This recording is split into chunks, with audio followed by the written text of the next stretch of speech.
c'est vrai. Nous sommes passés partout. Nous avons eu la chance que des amis très proches nous aient envoyé toute leur affection avec des délégations qui sont venues ici pour apporter vraiment au jeune président qui est là des conseils utiles, efficaces, pour que l'Afrique, il ne faut jamais oublier, qui pendant 4 siècles a perdu 100 millions d'hommes, de femmes et d'enfants, puisse enfin entamer sa marche vers la terre promise. Nous le méritons. Et je crois que je suis triste aussi parce que je suis allé rencontrer le chef de l'État.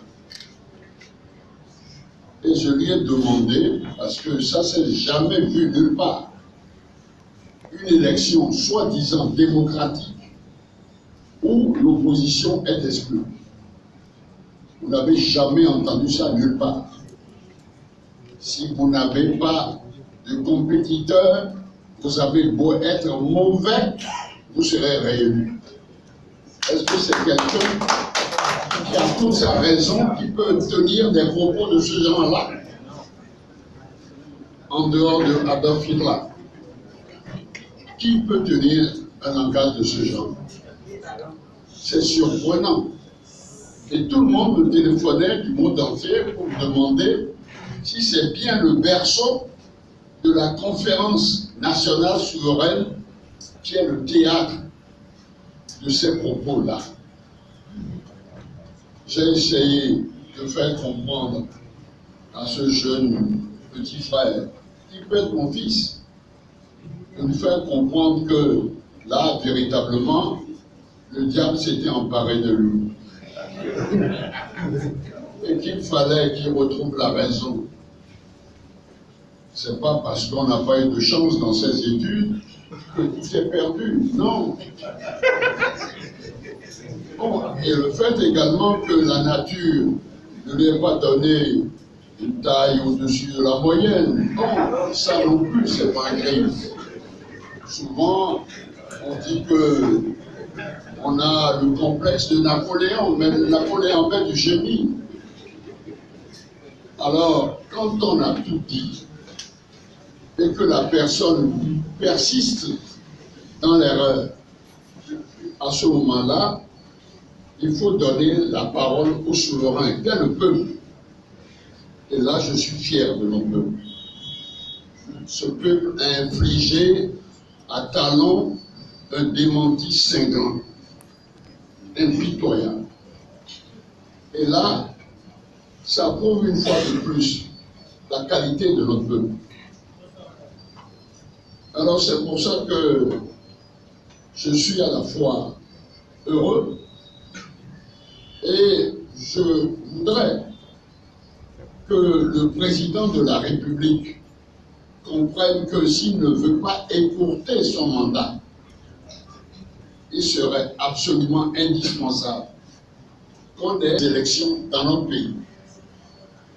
Sinon, avec ceux qui l'entourent, bon, ils seront responsables des malheurs qui vont s'abattre sur ce pays. J'ai dit à plusieurs reprises qu'en tant que président de la République, j'ai eu à gérer le conflit du Libéria. On a vu comment on a enlevé tout entre les jambes d'un certain Samuel Doe. C'était pas très beau. Alors je souhaite que Talon ne connaisse pas un sort aussi funeste. Alors je crois que la balle est maintenant dans son camp. Le peuple a été très clair. On ne peut plus clair. Et ce que je souhaite, c'est qu'ils comprennent qu'il s'est trompé. Comme on dit, errare humanum, persevere diabolicum. L'erreur est humaine. C'est la persévérer qui est diabolique. Et des gens, je me rappelle quand il a osé Et ça, on jugera les criminels qui ont tiré sur nous. Il y a un pasteur qui a dit, c'est Satan qui agit. Au fond, comme si c'était Talon. Talon est devenu Satan. Nous étions sortis simplement un vendredi saint pour prier pour lui, prier pour nos peuples, prier pour les déshérités. Et il a osé tirer sur nous. Je le plains, sincèrement. Je crois qu'il est temps encore pour lui, d'ici, disons, au maximum la fin de la semaine, pour qu'il se reprenne. Parce que, comme l'a dit tout à l'heure le président Yahi Boni, pourquoi dépenser tant d'argent? Il suffisait que son bureau, il décide que par sa volonté souveraine, il n'empare décret tous les 83 députés. Le toit de savoir si nous allons l'accepter. C'est tout.